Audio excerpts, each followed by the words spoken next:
বন্ধুর কথা বলতেছেন। মুহাম্মদ আল্লাহ তাআলার রাসূল। মুহাম্মদ কার রাসূল বলছেন? আল্লাহর রাসূল।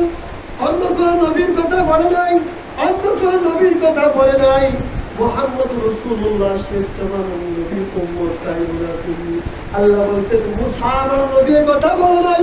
গ্রামের দিক থেকে মুসা বিলাই মুহাম্মদ রাসূলুল্লাহ, মুসা বিলাই মুহাম্মদ আমার রাসূল।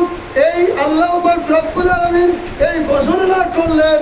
মুসাকে বললেন না আমার নবী, দাউদ আলাইহিস সালামকে বললেন না আমার নবী, ইদ্রিস আলাইহিস সালামকে বললেন না আমার নবী, আমাদের পিতা আদম আলাইহিস সালামকে আল্লাহ বলেন না আমার নবী, আমাদের মুসলিম জাতির পিতা ইব্রাহিম আলাইহিস সালামকে বলেন না আমার নবী, খালি আমাদের নবীকে আল্লাহ বলেছেন আমার নবী সেই মুহাম্মদুর রাসূলুল্লাহ সাল্লাল্লাহু আলাইহি সাল্লাম।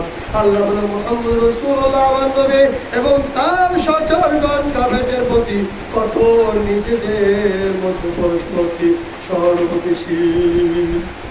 আল্লাহ রব্বুল আলামিন এই নবীকে পাঠিয়ে দিয়ে সর্বযুগের নবীকে পাঠিয়ে দিয়েছেন। দেখেন আমাদের সমাজের মধ্যে এই নবী আসছিলেন কি জন্য? মানুষকে সৎ পথে আদেশ করার জন্য, অসৎ পথে নির্দেশ করার জন্য। এই জন্য আসছিলেন এই লোক সকল তুমি একমাত্র আল্লাহ হয়ে যাও, তোমরা কি হয়ে যাও? আল্লাহ হয়ে যাও, আল্লাহ ওয়ালা হয়ে যাও। এই জন্যই তো নবী আসছে। আল্লাহকে চিনো, নবীকে চিনো, এই দুনিয়াতে আল্লাহর দ্বীনকে চিনো। এই জন্যই তো আল্লাহ রাসূল নবী দুনিয়াতে আসছিলেন। এই জন্য